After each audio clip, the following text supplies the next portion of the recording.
Shadow on the beats.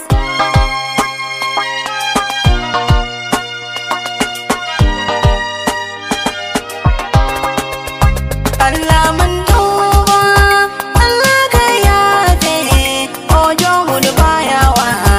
Allah mun tuba, Allah mun tuba, Allah ka yafe, ojo mu da bayawa. Allah mun tuba, Allah mun tuba, Allah ka yafe, ojo mu da bayawa. Allah mun tuba.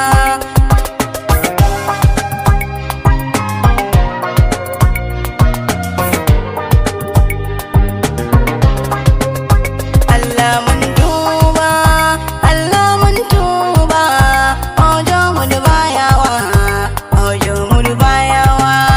Allah mun tuba, ojo mu da bayawa, ojo mu da bayawa, ojo mu da bayawa. Allah mun tuba, Allah ka yafe, ojo mu da bayawa. Allah mun tuba, astaghfirullah. Allah mun tuba, abo ma bata mana. Allah mun tuba, abo ma biye mana. Allah mu duba yawa.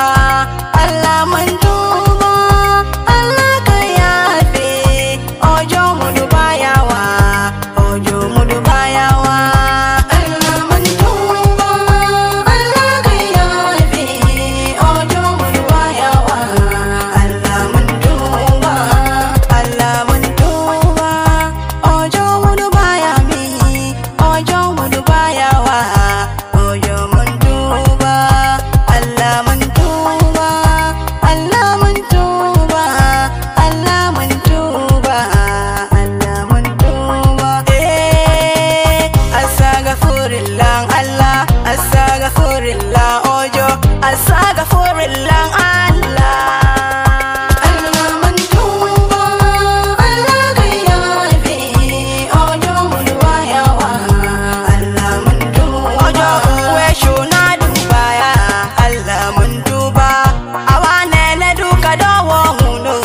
Allah mun tuba, na sha ne kpayodu Allah. Allah mun tuba, uwe shojo enefe. Allah mun tuba, uwe chiyare himi ojo. Allah mun tuba, uwe shene kuna dowo. Allah mun tuba, ojo mu duba yawa, ojo ya rahimi, ojo ya kudusu, ojo mu duba yawa, ojo mu duba yawa, ojo mu duba yawa, ojo mu duba yawa, ojo mu duba yawa. Allah mun tuba, Allah ka yafe, ojo mu duba yawa. Allah mun tuba, ojo ne nefe ya jambaro, ojo mu duba yawa. Imashuwe na dodun, ojo mu duba yawa. Eka na luwaka, ojo mu duba yawa. Eka no wala, ojo mu duba yawa. Eka no lawashe, ojo mu duba yawa. Ojo mu duba yami, ojo mu duba yawa, ojo mu duba yawa, ojo mu duba yawa.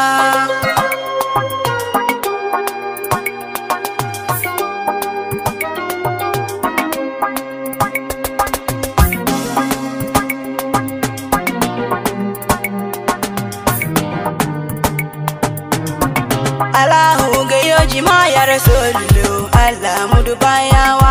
Allahu gayoji ma leji, Allah mu duba yawa. Astaghfirullah ojo, astaghfirullah Allah, astaghfirullah ojo, astaghfirullah enefe.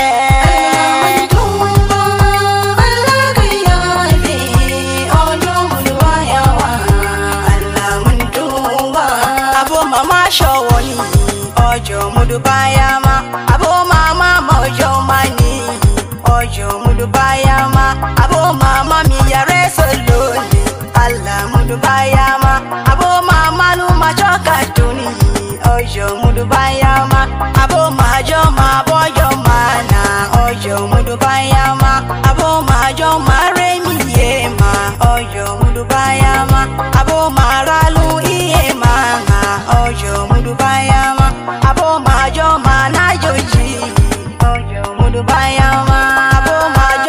shak bad gang ojo mudu bayama Allah mudu bayama ojo mudu bayama Allah mentuba Allah kayafi ojo mudu bayama Allah mentuba. Assalamu alaikum aw mai mi akpa ene kele kpa no bele Allah kidugo wa ngodu ka do yana lekide ojo Allah ku mebi agba ngodu ka shebele kama ma ene do ke bi aduba pele ke bi bayan alfarma nabi Muhammadu ele ki ge juma nabi Muhammadu kine ke bi akpe kan wa ele ki ge nabi Muhammadu kine ke yanya che pa ke ola che pa ngodu ka chebene o maja ejugede Allah ki chewa ine ke bi atami pa emi pe ko amena ola mi ebi ma pe ko ma alfarma nabi Muhammadu ugo mi kilo to bo Shehu Hassan Al-Jizan ugo du ki de ke acha do amu no jane maraba Allah kine ke bi ma pe ko ma alfarma nabi Muhammadu ya bi wona kale ya bi no bele Allah ki de pa o mun Allah ki on pe ko alfarma nabi Muhammadu